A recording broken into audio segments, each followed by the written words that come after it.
नमस्कार जय जगन्नाथ सांग मैंने तो आम करवा चतुर्थ अध्याय +2 सेकेंड इयर हिस्ट्री चतुर्थ अध्याय ख्रीष्टपूर्व षष्ठ शताब्दी धर्म संस्कार आंदोलन प्रश्न उत्तर करवा जैन धर्म और बौद्ध धर्म विषय रे आलोचना करवा। आदर्श प्रश्नावली क विभागर प्रत्येक प्रश्नर मूल्य 1 नंबर। ताले 1 नंबर कही प्रत्येक प्रश्न सहित दि जाइथिबा संभावित उत्तर मध्यरु सठिक उत्तर बाछि लेख। ताले क नंबर देछि महावीर केउं स्थान रे जन्म ग्रहण करिथिले। महावीर केउं स्थान रे जन्म ग्रहण करिथिले। कुंडग्राम, राजगृह, कपिलवास्तु, पावापुरी। ताले महावीर कुंडग्राम रे जन्म ग्रहण करिथिले। किए जैन धर्मर आदि प्रचारक थिले। किए जैन धर्मर आदि प्रचारक थिले। महावीर, ऋषभनाथ, पार्श्वनाथ आउ नेमिनाथ। ताहले ऋषभनाथ थिले। एशियार आलोक काहाकू कहा जाए। एशियार आलोक काहाकू कहा जाए। गौतम बुद्ध, चंद्रगुप्त, महावीर आउ कबीर। ताहले एशियार आलोक गौतम बुद्धंकू कहा जाए। गौतम बुद्ध केउं क्षत्रिय वंशर लोक थिले। गौतम बुद्ध केउं क्षत्रिय वंशर लोक थिले। ज्ञात्रिक, मौर्य, शाक्य, मल्ल। ताले से शाक्य वंशर लोक थिले। केउं स्थान रे गौतम बुद्ध देहत्याग करिथिले। केउं स्थान रे गौतम बुद्ध देहत्याग करिथिले। कपिलवास्तु, सारनाथ, राजगृह, कुशीनगर। ताहले से कुशीनगर ठारे देहत्याग करिथिले। 2 नंबर ये मध्य प्रत्येक प्रश्नर मूल्य 1 नंबर। शून्य स्थान पूरण कर कहिछि। चतुर्जाम सह महावीर डैश जोग करिथिले। चतुर्जाम सह महावीर डैश जोग करिथिले। ब्रह्मव्रत को जोग करिथिले। कौन करिथिले? ब्रह्मचर्य व्रत को जोग करिथिले। ताहले चतुर्जाम सह महावीर ब्रह्मचर्य व्रत को जोग करिथिले। तापरे आसला सेकेंड नंबर। महावीर डैश स्थान रे देहत्याग करिथिले। महावीर डैश स्थान रे देहत्याग करुथिले।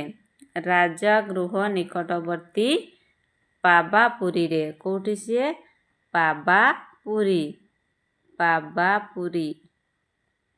पावापुरी ठारे तांकर देहत्याग करिथिले। किए?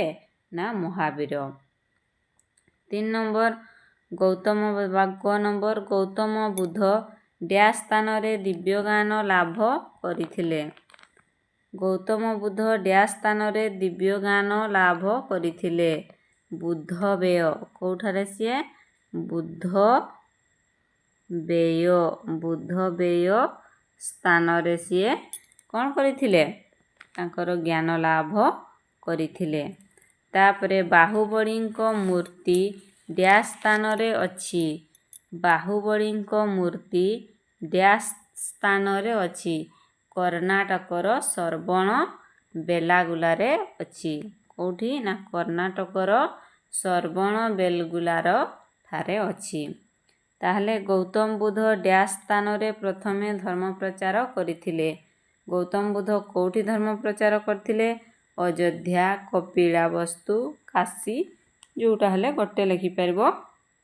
एई सबु स्थान रे सिए धर्म प्रचार करिथिले। ठीक अछि। ताहले एबे देखबा ख्रीष्टपूर्व षष्ठ शताब्दी धर्म संस्कार आंदोलन ख विभाग 3 नंबर। 3 नंबर प्रश्न उत्तर मु खाता रे लिखि देछि। चलंतु डिस्कशन करिबा। ताहेले 3 नंबर कोटा कहिछि पंच महाव्रत कोण। पंच महाव्रत कोण? ना महावीरंको मतरे मोक्ष प्राप्ति पाई पंच महाव्रत पालन आवश्यक। महावीर कहिथिले जे आमे जदि मोक्ष प्राप्ति करिबा पाई चाहुचे ताहले पंच महाव्रत पालन करिबा आवश्यक। कौन कौन? ना 1 रे हला अहिंसा, 2 रे सत्य, 3 रे आस्तेय, 4ରେ ଅପରିଗ୍ରହ ଆଉ 5ରେ ବ୍ରହ୍ମଚର୍ଯ୍ୟ। ଏଇ 5ଟି ଯଦି ଆମେ ମହାମନ୍ତ୍ରକୁ ବା ମହାବ୍ରତକୁ ପାଳନ କରିବା ତାହେଲେ ଆମେ ମୋକ୍ଷ ପ୍ରାପ୍ତି ହେବା। ଖ ନମ୍ବର ଧର୍ମଚକ୍ର ପ୍ରବର୍ତ୍ତନ କ'ଣ? ଧର୍ମଚକ୍ର ପ୍ରବର୍ତ୍ତନ କ'ଣ?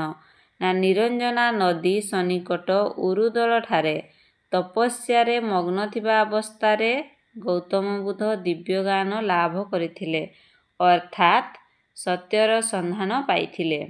ଆଉ ସେହି ନୂତନ ଆଧ୍ୟାତ୍ମିକ ସତ୍ୟକୁ ପ୍ରଚାରକୁ ଧର୍ମଚକ୍ର ପ୍ରବର୍ତ୍ତନ ବୋଲି କୁହାଯାଏ। ବୁଝିହେଲା? ତାହେଲେ ଗୌତମ ବୁଦ୍ଧ ଯେଉଁ ଦିବ୍ୟ ଜ୍ଞାନ ପାଇଥିଲେ, ଯେଉଁ ତାଙ୍କର ତପସ୍ୟା କରୁଥିବା ସମୟରେ ସେ ଯେଉଁ ଦିବ୍ୟ ଜ୍ଞାନ ପାଇଥିଲେ, ସେହି ଦିବ୍ୟ ଜ୍ଞାନକୁ ପ୍ରଚାର କରିବାକୁ ଧର୍ମଚକ୍ର ପ୍ରବର୍ତ୍ତନ ବୋଲି କୁହାଯାଏ। ଗ ନମ୍ବର କହିଛି ତ୍ରିପିଟକ କ'ଣ? ତ୍ରିପିଟକ କ'ଣ? ନା ତ୍ରିପିଟକ ବୌଦ୍ଧମାନଙ୍କର ଧର୍ମଗ୍ରନ୍ଥକୁ ତ୍ରିପିଟକ ବୋଲି କୁହାଯାଏ। ମାନେ ଆମର ଯେଉଁ ବୌଦ୍ଧ ଧର୍ମ ଅଛି ସେଇ ବୌଦ୍ଧମାନଙ୍କର ଧର୍ମଗ୍ରନ୍ଥକୁ ତ୍ରିପିଟକ ବୋଲି କୁହାଯାଏ। ଏହା ବିନୟ ପିଟକ, ଶୁଭ ପିଟକ ଆଉ ଅଭିଧର୍ମ ପିଟକ 3 ଭାଗରେ ବିଭକ୍ତ କରାଯାଇଛି। ଘ ନମ୍ବର ନିର୍ବାଣ କହିଲେ କ'ଣ ବୁଝ? ନିର୍ବାଣ କହିଲେ କ'ଣ ବୁଝ? ନିର୍ବାଣ ଏକ ଶାଶ୍ୱତ ଓ ଶାନ୍ତିପ୍ରଦ ମାନସିକ ସ୍ଥିତି ଯାହା ଅବର୍ଣ୍ଣନୀୟ। କେବଳ ନିର୍ବାଣ ପ୍ରାପ୍ତ ହୋଇଥିବା ବ୍ୟକ୍ତି ଏହାକୁ ଅନୁଭବ କରିପାରିବ। ଙ ନମ୍ବର ହୀନଯାନ ଓ ମହାଯାନଙ୍କ ମଧ୍ୟରେ ମୁଖ୍ୟ ପାର୍ଥକ୍ୟ କ'ଣ? ହୀନଯାନ ଆଉ ମହାଯାନଙ୍କ ମଧ୍ୟରେ ମୁଖ୍ୟ ପାର୍ଥକ୍ୟ କ'ଣ ରହିଛି?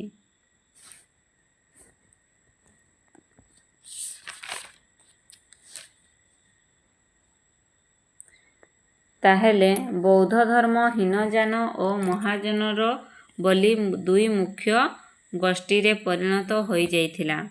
ଯେଉଁମାନେ ଯୀଶୁଙ୍କ ମୁଖ ନିଃସୃତ ବାଣୀ ଅନୁସରଣ କଲେ ସେମାନଙ୍କୁ ହୀନଯାନ ଓ ଯେଉଁମାନେ ବୁଦ୍ଧଙ୍କ ଈଶ୍ୱର ବିଶ୍ୱାସୀ ହୋଇ ରହିଲେ, ବୁଦ୍ଧଙ୍କର ଈଶ୍ୱର ବିଶ୍ୱାସୀ ହେଲେ, ସେମାନେ ମୂର୍ତ୍ତି ପୂଜା କଲେ, ସେମାନେ ମହାଯାନ ନାମରେ ପରିଚିତ। ଠିକ୍ ଅଛି? ତାହେଲେ ହୀନଯାନ ଓ ମହାଯାନଙ୍କ ମଧ୍ୟରେ ମୁଖ୍ୟ ପାର୍ଥକ୍ୟ କ'ଣ ଅଛି? ନା ବୌଦ୍ଧ ଧର୍ମ ହୀନଯାନ ଓ ମହାଯାନ ବୋଲି 2 ପ୍ରମୁଖ ଗୋଷ୍ଠୀରେ ପରିଣତ ହୋଇଯାଇଥିଲା। ମାନେ ଯେଉଁ ବୌଦ୍ଧ ଧର୍ମ ଥିଲା ସେଇ ବୌଦ୍ଧ ଧର୍ମଟା 2 ପ୍ରମୁଖ ଗୋଷ୍ଠୀରେ ସିଏ ପରିଣତ ହୋଇଥିଲା। ଯେଉଁମାନେ ବୁଦ୍ଧଙ୍କ ମୁଖ ନିଃସୃତ ବାଣୀ ଅନୁସରଣ କଲେ ସେମାନେ ହୀନଯାନ। ଯେଉଁମାନେ ବୁଦ୍ଧଙ୍କର ସେମାନେ ମୁଖ ନିଃସୃତ ବାଣୀକୁ ଅନୁସରଣ କଲେ ସେମାନେ ହେଲେ ହୀନଯାନ। ଆଉ ଯେଉଁମାନେ ବୁଦ୍ଧଙ୍କର ଈଶ୍ୱର ବିଶ୍ୱାସ ହେଇ ମୂର୍ତ୍ତି ପୂଜା କଲେ ସେମାନେ ହେଲେ ମହାଯାନ। ଠିକ୍ ଅଛି? ଯଦି ଆପଣମାନଙ୍କୁ ଲଙ୍ଗ୍ କ୍ୱେଶ୍ଚିନ୍ ଦରକାର ତାହେଲେ କମେଣ୍ଟ ବକ୍ସରେ କମେଣ୍ଟ କରନ୍ତୁ। ମୁଁ ଆପଣମାନଙ୍କ ପାଇଁ ଲଙ୍ଗ୍ କ୍ୱେଶ୍ଚିନ୍ ମଧ୍ୟ ନେଇ ଆସିବି। ଯଦି ଭିଡ଼ିଓଟି ଭଲ ଲାଗିଥାଏ ଭିଡ଼ିଓଟିକୁ ଲାଇକ୍ କରନ୍ତୁ, ନିଜ ଫ୍ରେଣ୍ଡସ୍କୁ ସେୟାର କରନ୍ତୁ। ଚ୍ୟାନେଲରେ ନୂଆ ଆସିଥିଲେ ଚ୍ୟାନେଲକୁ ସବସ୍କ୍ରାଇବ୍ କରିଦିଅନ୍ତୁ ଓ ପାଖରେ ଥିବା ନୋଟିଫିକେସନ୍ ବେଲ୍କୁ କ୍ଲିକ୍ କରିଦିଅନ୍ତୁ। ଯଦି କୌଣସିଟି ଡାଉଟ୍ ଅଛି, ଯଦି ଆପଣଙ୍କର କୌଣସିଠାରେ ଡାଉଟ୍ ରହିଯାଉଛି ତାହେଲେ ଡାଉଟ୍କୁ ମଧ୍ୟ କ୍ଲିୟର୍ କରନ୍ତୁ। ଯଦି ଆପଣମାନଙ୍କର କୌଣସିଟି ଡାଉଟ୍ ଅଛି ଡାଉଟ୍କୁ ମଧ୍ୟ କମେଣ୍ଟ କରନ୍ତୁ, ମୁଁ ଆପଣଙ୍କ ଡାଉଟ୍ ମଧ୍ୟ କ୍ଲିୟର୍ କରିବି। ଠିକ୍ ଅଛି? ତ ଆଜିର ଭିଡ଼ିଓରେ ଏତିକିରେ ବିଦାୟ ନେଉଛି। ପୁଣି ଏକ ନ୍ୟୁ ଭିଡ଼ିଓ ନେଇ ଆସିବି। ନମସ୍କାର, ରହିଲି। ଜୟ ଜଗନ୍ନାଥ।